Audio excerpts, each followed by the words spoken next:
Hello friends, आज के इस वीडियो के अंदर हम आपके साथ शेयर करने वाले हैं ब्लॉगिंग के कुछ एक्सपेरिमेंट टिप्स जिससे कि आप अपनी ब्लॉगिंग या अपनी वेबसाइट्स की रैंकिंग को काफ़ी ज़्यादा इंप्रूवमेंट कर सकते हैं। आज के इस वीडियो के अंदर आप लोग जानने वाले हैं कि कैसे आप अपने ब्लॉग को बनाने से लेके उसको इनकम करने तक का जो बीच की जो सफ़र की जो बातें हैं उनको समझ सकते हैं। हालाँकि जो रियल में हम लोग खुद से एक्सपेरिमेंट करते हैं उसकी बात ही अलग होती है, बट उसमें भी आपको कुछ चीज़ें जानना ज़रूरी होती है। कुछ ऐसी चीज़ें जो आप ना करते हुए अपने टारगेट की तरफ चलें तो आपको जो रिज़ल्ट मिलेगा वो 3 या 4 गुना ज़्यादा मिल सकता है अपनी ब्लॉगिंग की जर्नी के अंदर। तो वो क्या चीज़ें हैं जिनको आप लोग अगर इम्प्लीमेंट करते हैं, जिन बातों को अगर आप एक्सेप्ट करते हैं तो आपको बहुत अच्छे तरीके से रिजल्ट मिल सकता है। नंबर 1 है आपके नीश से रिलेटेड खरीदा गया डोमेन।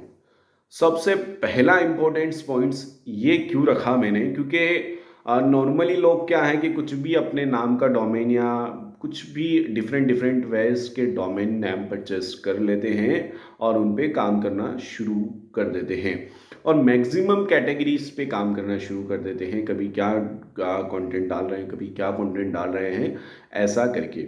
अब आइए इस तरह से आपकी वेबसाइट्स को नुकसान क्या होगा वो मैं आपको बता देता हूँ। पहले तो गूगल जो एडसेंस डिसेबल करता है, सम टाइम वो यही रीजंस शो करता है कि आपकी जो साइट का बिहेवियर है वो अच्छा नहीं है। अब आप लोग सोचेंगे कि बिहेवियर क्या है। मीन्स बिहेवियर यही है कि आप किसी पर्टिकुलर निश के ऊपर काम नहीं कर पा रहे हैं, किसी पर्टिकुलर चीज़ के ऊपर आर्टिकल्स नहीं लिख पा रहे हैं, कभी क्या लिख रहे हैं, कभी क्या लिख रहे हैं, कभी कुछ कहीं से कॉपी पेस्ट कर रहे हैं, कभी अपने मन से लिख रहे हैं। ऐसा करके आप अपनी वेबसाइट्स को गूगल के सामने एक गलत प्रेजेंट कर रहे हैं, जिससे कि आपकी वेबसाइट्स की रैंकिंग काफ़ी ज़्यादा लॉस हो सकती है, काफ़ी ज़्यादा डाउन हो सकती है। तो इसके लिए सबसे पहले ऐसा डोमेन परचेस करें जिस पे कि आप मिनिमम आप मान के चलिए आप 500 आर्टिकल लिखने का एक्सपेरिमेंट रखते हो। एक ऐसा डोमेन आप लोग परचेस करिए। मैं आपको गारंटी देता हूं कि आपको रिजल्ट मिलना तय है।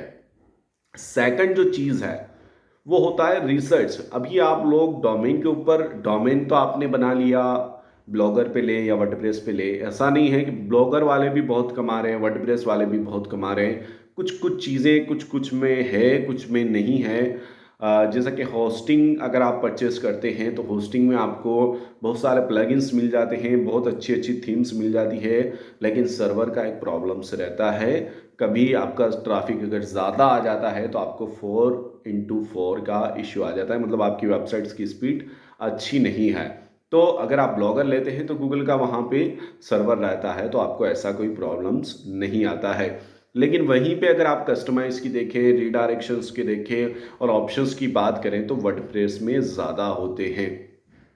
तो अगर आप लोग एक एक्सपायर डोमेन के ऊपर काम कर रहे हैं तो मैं आपको ये सजेस्ट नहीं करता कि आप ब्लॉगर पे जाएं। हालांकि मैं ब्लॉगर पे गया हूं, बट मुझे वैसा रिजल्ट देखने को नहीं मिल रहा है। आप अगर एक्सपायर डोमेन को वर्डप्रेस पे मूव करते हैं तो आपको अच्छा खासा बेनिफिट्स मिल सकता है। रीडायरेक्शंस में आपको आसानी हो सकती है और उसके साथ साथ बहुत सारे बेनिफिट्स हैं जो आपको मिल सकते हैं। तो दूसरा इम्पोर्टेंट चीज़ यही है कि आप कहीं पे भी अपनी वेबसाइट्स को शिफ्ट करें। आप ये आइडिया लें कि आप उस ब्लॉगर पर्टिकुलर निश के ऊपर 500 आर्टिकल्स लिखने का दम रखते हैं, 500 आर्टिकल्स लिखना जानते हो। अब ये 500 आर्टिकल एक साथ डिसाइड करना पॉसिबल नहीं है, बट आपको जैसे मुझे किसी नीश के बारे में पता है, मुझे ब्लॉग के बारे में पता है, तो मैं लिख सकता हूँ। अगर मुझे कोई चीज़ नहीं आती है तो मैं उसको रीड करके लिख सकता हूँ। लेकिन वहीं पे अगर मैं किसी डिग्री या किसी अदर टॉपिक्स के बारे में लिखूँ देखकर भी, तो देखने में भी मेरे माइंड के अंदर वो आइडिया इंटर नहीं होगा, क्योंकि उस नीश का आइडिया मुझे नहीं है। तो हालांकि उसमें जब आप ब्लॉगिंग में आप ये 500 आर्टिकल्स का टारगेट कंप्लीट कर लेंगे तो आप किसी भी नीश के ऊपर लिख सकते हैं, बट मैं आपको पहले रिकमेंड नहीं करता हूं। तो दूसरी इंपॉर्टेंट चीज़ यही है। तीसरी इंपॉर्टेंट चीज़ की बारे में बात करें तो एसईओ आपकी ब्लॉग का प्रॉपर होना चाहिए। प्रॉपर एसईओ वो नहीं जो आपको रैंक में दिखाता है। प्रॉपर एसईओ में मैं कुछ आपको गाइड दे देता हूं, जैसे कि आपका जो आर्टिकल्स है उसका लेंथ मिनिमम आप मान के चलिए 1000 वर्ड से ऊपर ही होना चाहिए। 1000 वर्ड ऊपर होना चाहिए, उसमें आपके इंटरनल लिंक होने चाहिए। आउटबाउंड लिंक ना दे, मैं बिल्कुल भी प्रीफर नहीं करता हूं आपको आउटबाउंड लिंक देने का। अभी आउटबाउंड लिंक क्या होता है और इंटरनल लिंक क्या होता है, एक छोटा सा इंट्रो इसके बारे में भी हम लोग सीख लेते हैं। इंटरनल लिंक वो होता है जो आपकी वेबसाइट्स का ही यूआरएल है, बट वो किसी और पोस्ट का है, वो किसी और जानकारी को शेयर कर रहा है आपकी वेबसाइट्स का, उसी को हम इंटरनल लिंक कहते हैं। आउटबाउंड लिंक वो होता है जो आपकी वेबसाइट से किसी अन्य पर्सन की वेबसाइट्स पे आपकी वेबसाइट्स का पेज रीडायरेक्ट हो रहा है, उसे हम आउटबाउंड लिंक कहते हैं। और उस जिस वेबसाइट्स पे रीडायरेक्ट हो रहा है वह आपकी वेबसाइट्स को बैकलिंक्स मानेगा। तो अब ये आउटबाउंड और इंटरनल और बैकलिंक का सिस्टम होता है। तो तीसरा इंपॉर्टेंट पॉइंट्स यही है, एसईओ के फैक्टर्स को आपको ध्यान रखना है। एसईओ के फैक्टर्स में मैंने पहले ही बताया, आपको इंटरनल लिंक का ध्यान रखना है, आपको हेडिंग का यूज़ करना है, पैराग्राफ अच्छे से बनाने हैं, टेबल वाइज अपने कंटेंट को सजाना है, जैसे उसमें आपको मेटा टैग का यूज़ करना है, कैटेगरीज का यूज़ करना है, उसके साथ साथ इमेज का यूज़ करना है, फर्स्ट हेडिंग के नीचे इमेज का यूज़ करना है, उसको स्टेप बाय स्टेप प्रेजेंट करना है। आपका मेटा डिस्क्रिप्शन जो 3 लाइन का होना चाहिए वो अट्रैक्शंस भरा होना चाहिए, जिससे कि कोई भी यूजर्स आपकी वेबसाइट्स को देखे तो वो पूरे आर्टिकल्स को पढ़ने की कोशिश करें। तो ये चीज़ें हम एसईओ में इंटर करते हैं और कोई खास एसईओ आपको यहाँ पे करने की ज़रूरत नहीं है। अगर आप एफएक्यू के क्वेश्चंस भी ऐड करते हैं नीचे ही नीचे, जैसे हाउ टू करके या व्हाट इज, या जो डिफरेंट डिफरेंट क्वेरीज होती है उस आर्टिकल से रिलेटेड, वो भी आप एफएक्यू का एक सेक्शंस बना के नीचे ऐड कर सकते हैं। ब्लॉगिंग में आप एफएक्यू का एक हेडिंग दे दें, उसके नीचे जो उसका सब हेडिंग दे के भी आप उसके आंसर कर सकते हैं। तो ये था एक एसईओ का इंट्रो। इसे अगर आप फॉलो करते हैं रेगुलर बेसिस पे तो आपको अच्छा खासा रिजल्ट मिल सकता है। तो तीसरा इंपॉर्टेंस पॉइंट ये हो गया हमारा एसईओ।